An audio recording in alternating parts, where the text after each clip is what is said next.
சென்னை கொளத்தூரில் உள்ள blue seal என்ற தனியார் நீச்சல் குளத்தில் பயிற்சியின் போது 10 வயது சிறுவன் நீரில் மூழ்கி உயிரிழந்த வழக்கில் நீச்சல் குளத்தின் உரிமையாளர் காட்வின், பயிற்சியாளர் அபிலாஷ் ஆகியோரை போலீசார் கைது செய்துள்ளனர்.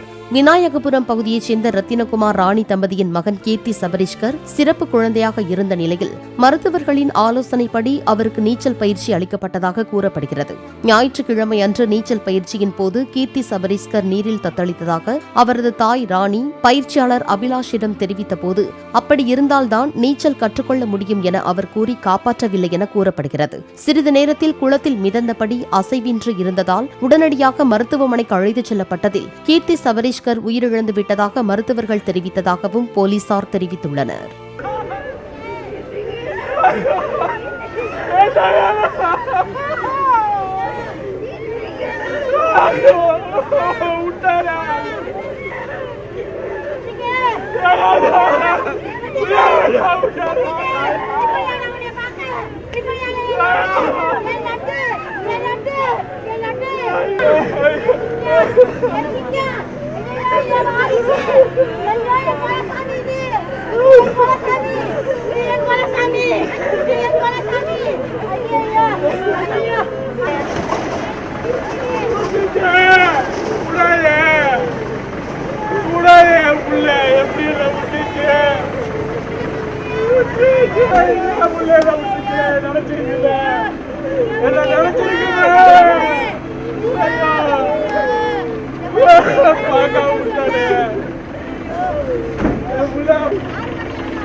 Ahora